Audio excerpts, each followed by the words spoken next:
Bonjour à tous et bienvenue sur la chaîne du rétro dans le viseur. Cette chaîne qui va parler de rétro gaming, qui dit rétro gaming dit vieux jeux. Je sais évidemment, je fais cette chaîne avec Ben que vous allez découvrir tout à l'heure dans notre pièce principale, notre salle de test, le musée du jeu vidéo, mon modeste musée. J'ai 45 ans, j'ai des choses à dire, j'ai beaucoup de jeux. Je ne les ai pas tous, heureusement, sinon j'aurais sûrement fait faillite sur mon compte bancaire. Quoi qu'il en soit, aujourd'hui, cette chaîne va vous permettre de découvrir, je l'espère, des nouveaux jeux, d'anciens jeux, mais des jeux que vous ne connaissiez pas, des anecdotes à vous raconter. J'ai travaillé dans le monde du jeu vidéo pendant plus de 10 ans. J'étais en relation avec des éditeurs, des développeurs, des grossistes aussi, et donc j'ai quelques anecdotes à vous raconter, j'espère. On va vous faire ça, on va vous tester ces jeux durant 15-20 minutes.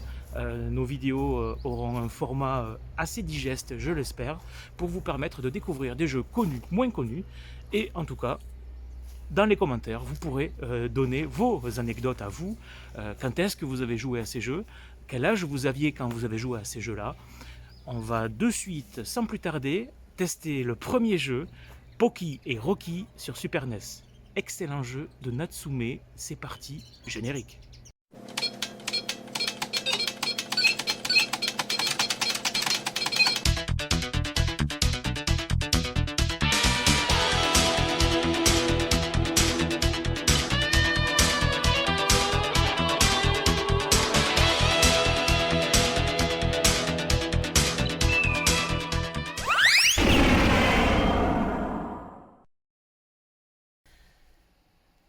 Bonjour Ben. Bonjour Dan. Bonjour à tous. Bonjour YouTube, bonjour, bienvenue sur la chaîne du rétro dans le viseur.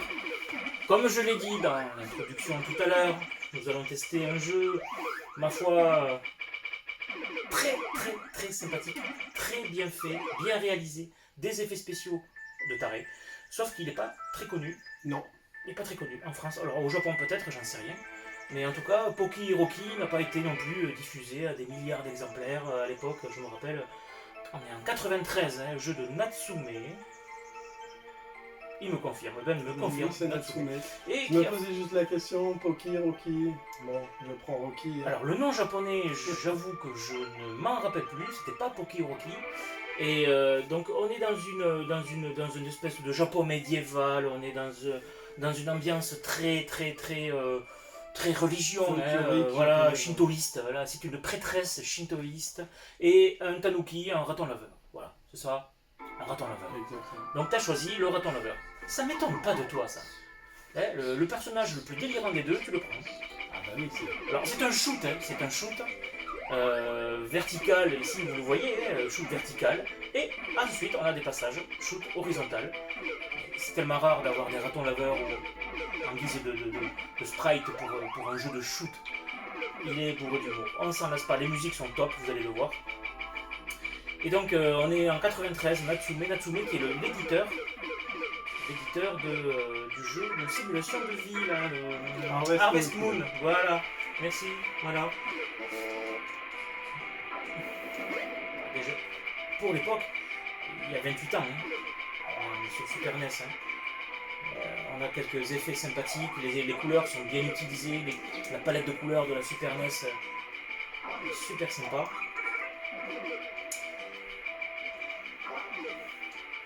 Tu n'arrêtes pas de tirer. Ah, tu utilises la petite queue du raton laveur, c'est rigolo pour envoyer les tirs ennemis. Voilà, les tirs ennemis, c'est sympathique. Alors, le shintoïsme, c'est une religion qui a été, c'est une des plus vieilles religions japonaises. Voilà, ça mélange, je crois, les éléments du vent, la pierre, l'arbre. On part du principe que beaucoup d'objets, beaucoup d'arbres, beaucoup de, on appelle ça, pas d'être vivant, mais d'être sont reliés à la terre. On est reliés à eux et voilà. D'ailleurs, c'est pour ça qu'un soir, l'histoire du jeu nous décrit que Poki, la jeune fille shintoïste, va au temple et rencontre le raton laveur qu'on voit à l'écran. Et le raton laveur toute sa famille est devenue fou. Elle a été un petit peu envoûtée par une force maléfique.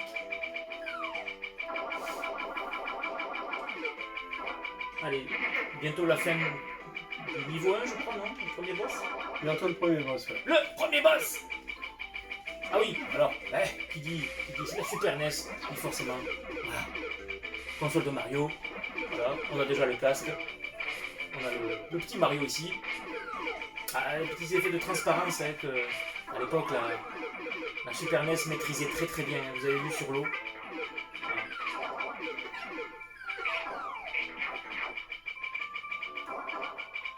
Voilà.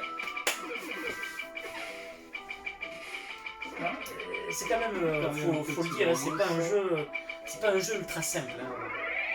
Non, surtout que les ennemis, en fait, si on reste sur place, ils repopent à l'infini. Donc, ah oui, on peut vraiment y passer du temps. Ah, mais regardez-moi la tête du premier boss, quoi. Qu'est-ce que c'est ce truc-là? Vraiment, on est vraiment dans l'univers PC Kid, PC Engine. Enfin, c'est vraiment à mourir de rire. Hein. Oui. Ah, ça me rappelle vraiment à l'époque Parodius de Konami, des boss improbables. Là, regardez, il y a des sacs de noix, là, il t'envoie des noix dans la tête. C'est fabuleux.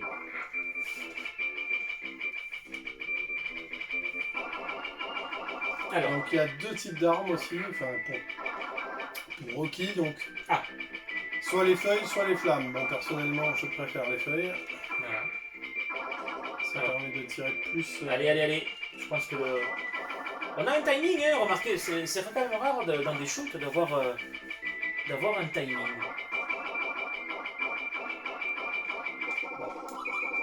Est-ce qu'on avait le choix du mode de difficulté au départ? Non, on n'avait pas le choix. Il n'y a qu'un seul mode de difficulté, en tout cas pour le premier, parce qu'il y a eu une suite à Poki Rocky. Le jeu n'a pas si mal marché que ça, a priori, pour qu'ils aient décidé de faire une suite. Et voilà, ça y est, c'est parti. Voilà. Regardez-moi cette tête. Fabuleux. Donc, il y a deux images. Niveau, vertical, horizontal, et là vous allez voir que ça va changer un peu avec le niveau 2. C'est drôle, mais les cœurs qui s'affichent là, ça me rappelle Castlevania, dis donc, quand ça comptabilise à la fin du niveau cette tête. Alors, on n'a pas les dialogues. Alors ça, je crois que c'est une spécificité, c'est-à-dire qu'il y a des choses qu'ils n'ont pas traduites, ils ont préféré enlever les textes. Parce qu'en version japonaise, il y avait des textes en version japonaise, tout à fait. Alors là, maintenant, on est en scrolling horizontal. C'est parti. Alors, en parlant de scrolling, il n'y a pas de scrolling parallaxe. Hein. Pour l'instant, je n'en ai pas vu. Hein. On est sur un seul plan. Bon, je pense que là, la Super NES, elle n'est pas poussée à fond. On va essayer de vous montrer le plus possible de ce jeu. Est-ce qu'on va passer le deuxième niveau? J'espère. Ça dépend de Ben. Ouais. Et pour vous montrer le niveau 3, mais encore une fois, c'est pas simple. Non. C'est pas simple.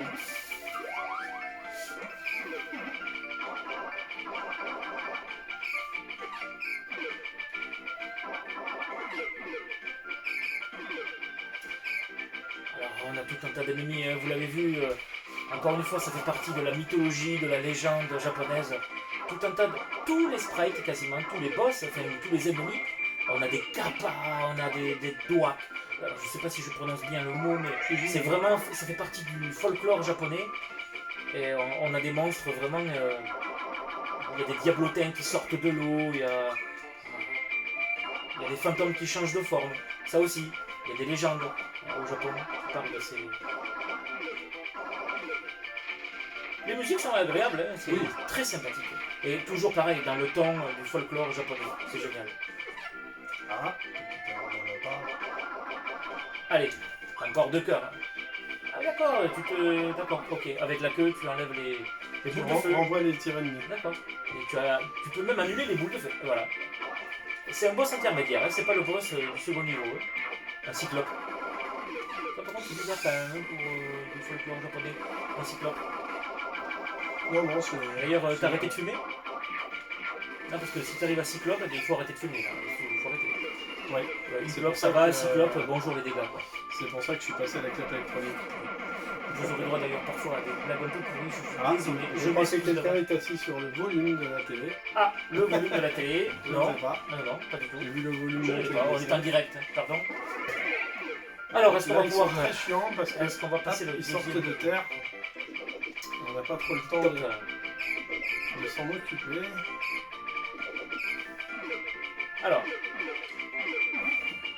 des petits cadeaux. Ah ben voilà, c'est un faux cadeau. Alors, sincèrement, je l'ai fait il y a 30 ans presque. Je me rappelle plus s'il est long, s'il est. Combien il y a de niveaux, je me rappelle plus. Mais je l'avais acheté en version japonaise. Et il faut dire quand même qu'à l'époque, les jeux japonais étaient déjà pas donnés. Les jeux japonais, mais même les jeux français en pâle, les jeux Super NES en cartouche. Les jeux Super NES en cartouche, ils étaient allègrement à 500 francs. Hein. C'est ça. 500 francs il y a 30 ans. 75 €. Avec l'inflation, on arrive facilement à 85-90 € d'aujourd'hui. Les jeux vidéo n'ont pas forcément augmenté de prix. Hein. Non, contrairement aux idées reçues, on dit toujours que les nouvelles consoles, les jeux sont très chers. Un bambou. Au final, pas tant que ça. En fait. Pas tant que ça. Street Fighter 2, encore une fois, je l'ai payé 590 francs. Bon, c'était en version japonaise, certes, mais en version française. Tu l'avais pas eu trop cher. Oui, parce il était même à 650. En import américain, j'ai un ami qui l'avait acheté 800 francs. Vraiment... 800 francs, 120 € il y a 30 ans. 120 € il y a 30 ans. On est sur 150 €, 160 € d'aujourd'hui. C'est incroyable. Tout le monde. Enfin, personne n'achèterait des jeux à ce prix-là. Mais aujourd'hui, les jeux arrivent tellement vite sur le marché. Ils arrivent quasiment le même mois, la même semaine, le même jour. Aux États-Unis, au Japon qu'en Europe. À l'époque, désolé, mais il fallait attendre 6 mois avant qu'un jeu soit adapté en France. C'était incroyable, on était impatients. Il y avait de quoi être impatient. 6 mois, je ne sais pas si vous vous rendez compte, mais. Enfin. Street Fighter 2 est sorti milieu de l'année 92 en France, et nous on l'a eu en 91. Bon, alors il y avait de quoi craquer des fois. Et bien voilà. Deuxième niveau, ça y est, bouclé, bâclé, c'est parti. Il te laisse des offrandes, t'as vu? Ah, j'ai pas. C'était pas le boss. C'était pas le boss. Il est quand même long ce second niveau. Hein. Oui. Est-ce qu'on va avoir le temps de voir le troisième niveau? Ça dépend de Ben. Oui. Allez, c'est parti. Quelle époque? Quelle époque? On n'avait pas beaucoup de jeux à l'époque, hein, mais sincèrement, on n'avait qu'un jeu pendant 1 mois, 2 mois, 3 mois, puis après, on le rinçait, mais alors pas possible. On le revendait et puis on rachetait un autre jeu, parfois même un jeu d'occasion. Mais on n'avait pas, comme aujourd'hui, on n'avait pas 2, 3, 4, 5, 6 jeux par mois. Hein. Qu'est-ce qui est bien, pas bien. On vit une belle époque, ça c'est sûr, niveau technique, mais en tout cas on payait les jeux tellement chers, on en avait tellement peu à l'époque. Le cyclope revient. Ah, tu peux glisser, oui. On peut faire des glissades ici. Allez hop. Comprendre les patterns du boss. C'est pas le boss apparemment, ça continue encore. Hein. Ouais. Allez, on bourrine. Pas si simple que ça. Allez, on y va, c'est parti. Allez, bourrine. On y va. Ah non, la flamme, je pensais qu'elle s'allongerait par rapport à allez, la distance. Je pense que là, ça devrait pas tarder. Après, le problème, c'est que j'ai perdu mes options, donc je suis avec le tir minimum. Nickel, nickel, bravo. Et ça continue. On prend un petit radeau.